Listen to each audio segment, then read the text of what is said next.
Hello, everybody. I thought I'd do another round of liked songs in my Spotify account. It seemed like that was fun for everybody. And I got some stuff I've been setting aside that I thought might be interesting, fun to check out. So let's just dive right in here. I'm going to start with one that came up via my algorithm, probably on a weekly discovery, something like that. Spotify just threw it at me, and this time they actually really got it right, because this one I think is incredible.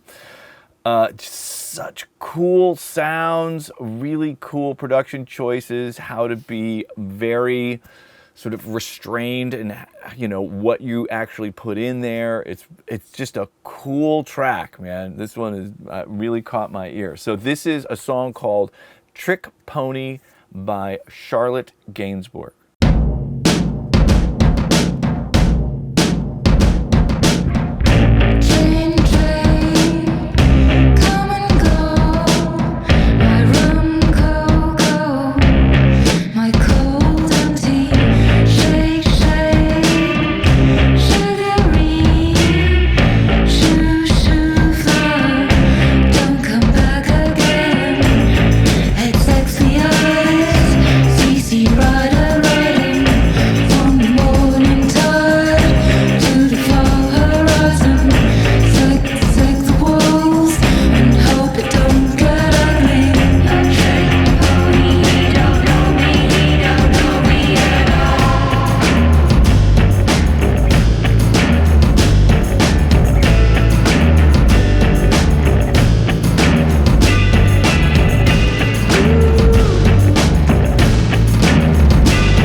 So, yeah, you get the idea. Man, what a cool attitude in that track. And some really cool creative choices in there to just keep having cool sounds happen in there. I love how, just adding a tambourine is this becomes very eventful when there's just not that much going on. It's like, whoa, tambourine, And I'm a sucker for distorted bass. I love distorted bass. So usually anytime I hear some distorted bass, I'm in. I'm just like, all right, that's cool. I just want to listen to this now. And these cool, weird delay splashes with really short, delay times with lots of feedback. There's weird, buzzing sounds coming off of these delay triggers. I don't know. I just thought it was a really cool, creative track with tons of just amazing grit and attitude in it. And so this one, because of the cool distorted bass, it made me think of another song with cool distorted bass where the first time I heard it, I was like, oh my God, how did I not know about this song sooner? Is this incredible track called A Girl Named Sandoz by Eric Burdon and the Animals. And this one sonically, its age definitely is, apparent just in how this thing is mixed. There's not tons of low end or whatever, but still the attitude in what is captured on this thing is so incredible. It is such a cool track. So check this out, A Girl Named Sandoz.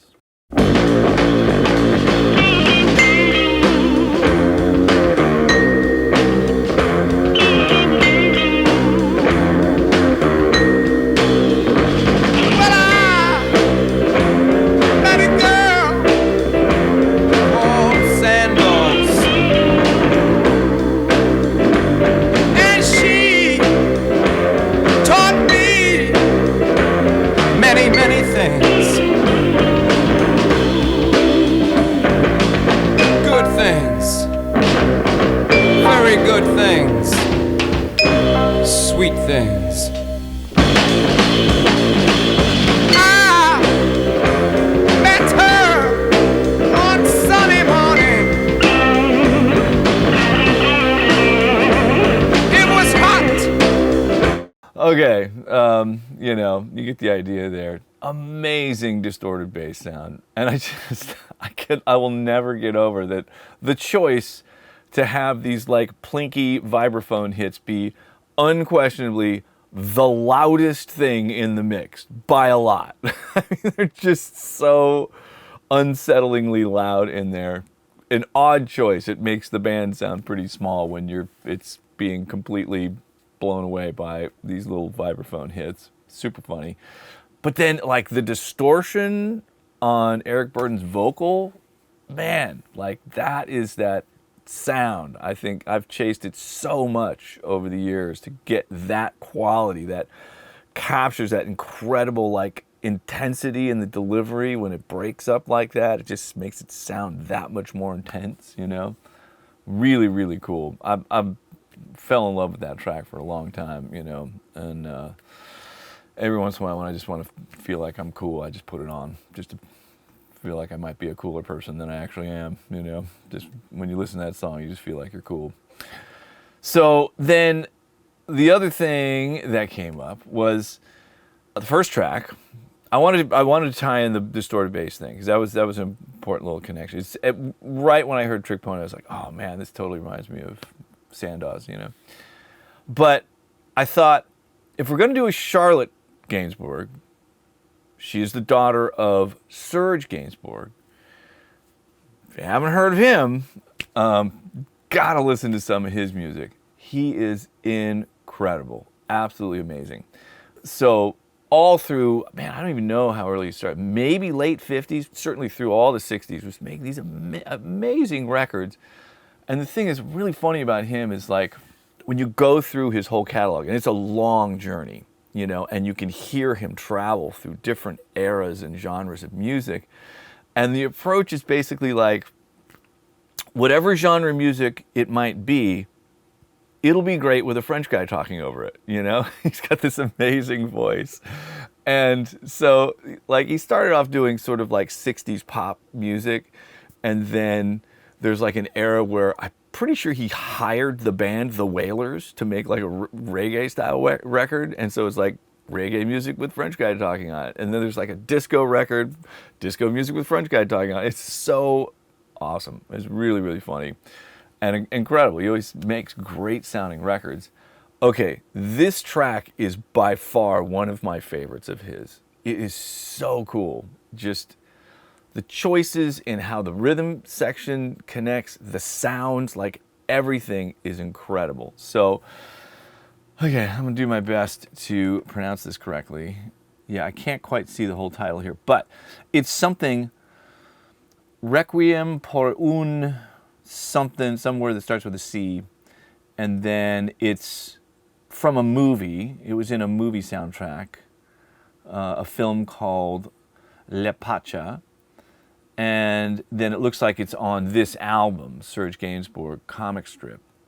Okay, check this thing out. This is an incredible recording.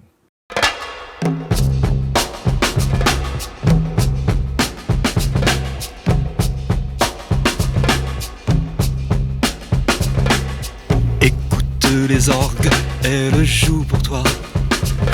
Il est terrible, cet air-là. J'espère que tu aimes, c'est assez beau, non? C'est le requiem pour un con.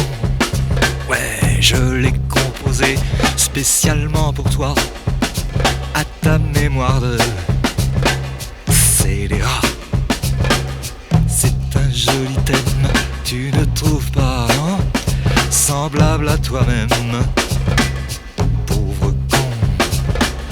Voici les orgues qui remettent ça. Faut que t'apprennes par cœur cet air-là. Que tu n'aies pas même une hésitation sur le requiem pour un con. Quoi, tu me regardes, tu n'apprécies pas. Mais qu'est-ce qu'il y a là-dedans qui te plaît pas? Moi c'est idem, que ça te plaise ou non. So it pretty much just does that, you know, for the whole thing, whatever it is. It's like, you know, almost 3 minutes. Never really changes.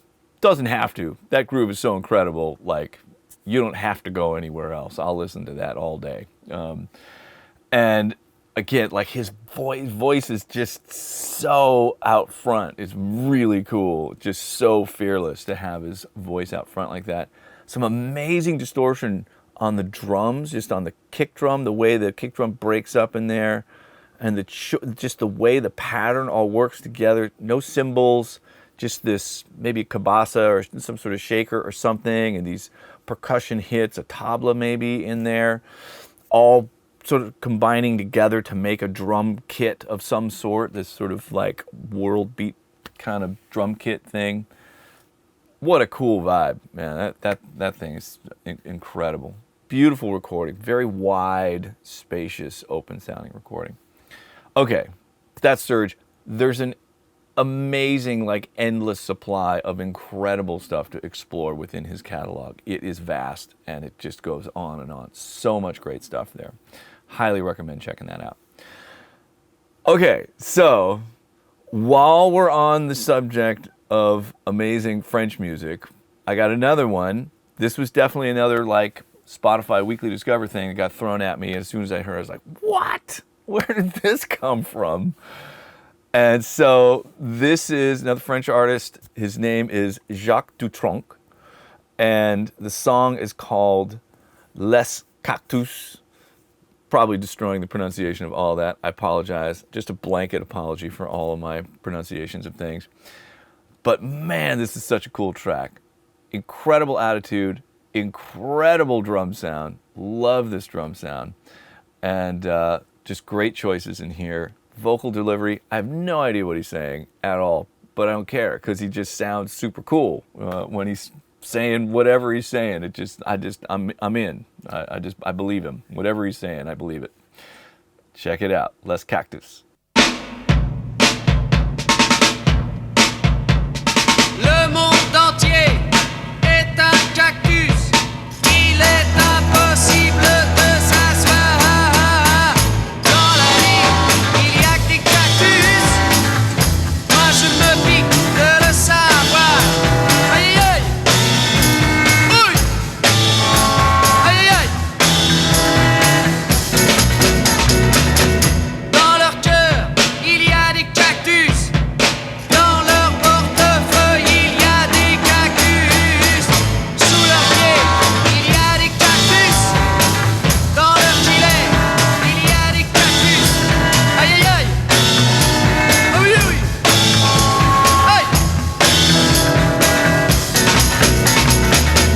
Pour me défendre de leurs cactus, à mon tour j'ai pris des cactus. Dans mon lit, j'ai mis des cactus. Dans mon slip, j'ai mis des cactus. Aïe aïe aïe. Oui. Aïe aïe aïe.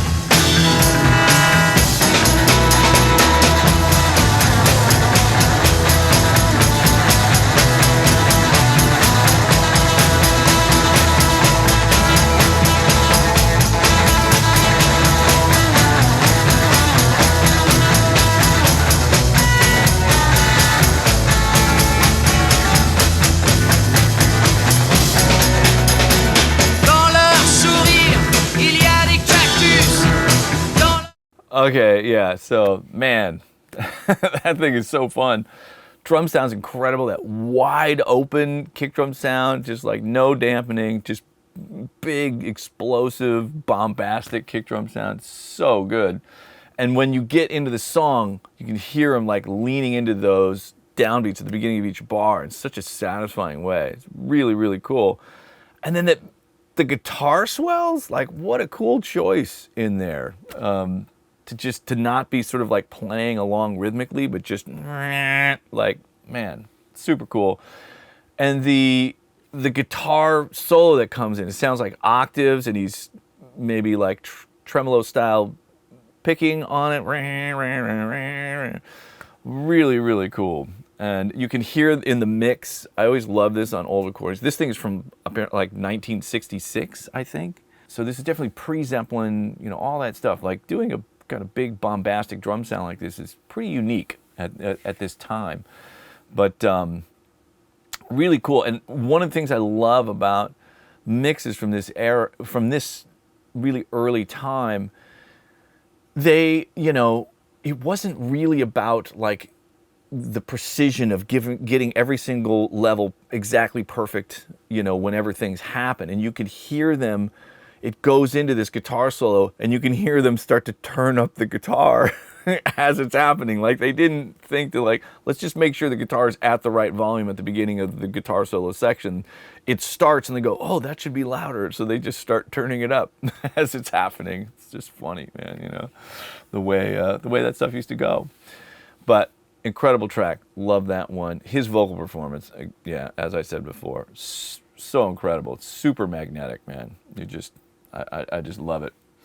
Okay, so now we're gonna go someplace totally different. We've had our little sort of French jaunt with music and fuzz bass thing. A friend of mine reminded me of this, and I was obsessed with it in the 90s. This was an incredible record from that era that was not really that successful. I think there was lots of like studio nerds like me that discovered this record and got super obsessed with it. I don't know, maybe a lot of you have heard of it. If you haven't, this is one to check out. It is fucking cool, really amazing sounding. And I don't know how accurate all this is, but what I've heard about this is that this thing was recorded like on ADATs. This was kind of more of a DIY, I think recorded more at home. Maybe some was done in a nice studio, overdubs were done somewhere else. I don't know exactly. The only thing I heard is that it was recorded on ADATs, which is fucking hilarious to me. Sounds amazing. So this is a song called Stuck on You by a band with an unfortunate name of Failure. I don't know if that was a great choice. They decided to call their band Failure. The album is called Fantastic Planet. So there's the album. That's what it looks like. Really cool album cover. And just got to check this thing out, man. This is one of the best downbeats in rock music. It is so satisfying. Here we go.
To death in me.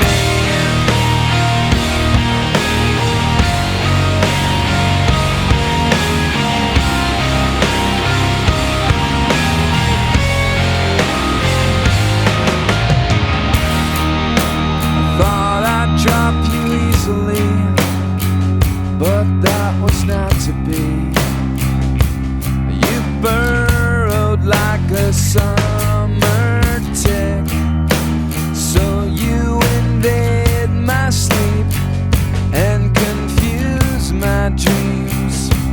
Turn my nights to sleepless-ish. Stuck on you till the end of time.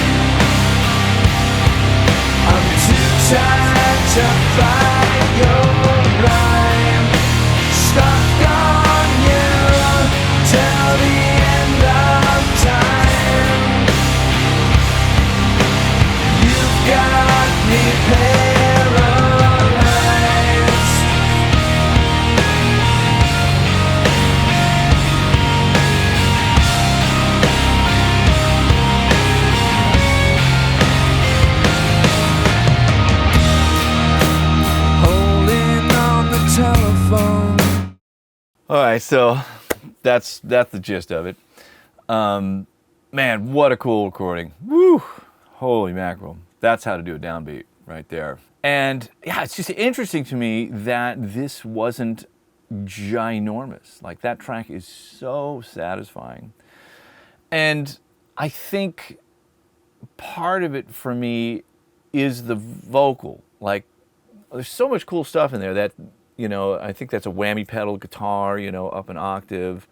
All those really cool sort of clashing intervals that create all those really weird metallic overtones. Such a cool sound in the beginning, and big heavy guitars, Like, in that era, that was just, I couldn't imagine something being done better than that and more appropriate for the time when it came out. And I think it really was the vocals that didn't quite make it connect in a bigger way. I like the lyrics. I like the statement of the song. And it just sounds like the way they're being sung, it really kind of just feels like they're being read off a lyric sheet to a melody, And for some reason, I don't feel the whatever, like the torture and angst of being obsessed with somebody in this vocal performance, And so I don't believe you. And if I don't believe you, then none of this, what's being said, doesn't really matter, And so maybe that was it. I don't know if there was something else going on there that tripped this thing up, but I'm just shocked that it wasn't, more successful than it was. The singer-producer fellow is a dude named Ken Andrews, and he went on to do other stuff, produce other things. Super talented guy. Really has an incredible sort of, catalog of stuff that he worked on over the years, and I'm sure he's still doing stuff. I didn't take a moment to check, but I'm sure he's still out there doing incredible stuff. Really, really talented dude. But the whole album is great, man. Tons of cool sounds, cool choices. It's a great listen. I can't recommend it enough, that song and the whole album.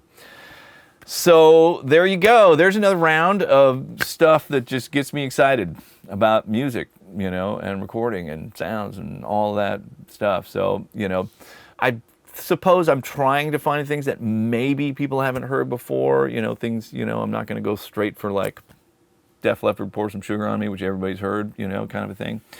But some of the stuff I'm sure a lot of you have heard, but whether you haven't heard before, it's a new discovery, or you're reminded of something that you haven't thought about in a long time. Hopefully there's stuff in there that's interesting and inspiring for you all to go and make some incredible music of your own. But as always, thanks for checking it out. Hit subscribe, and I will see you on the next one. All right, bye.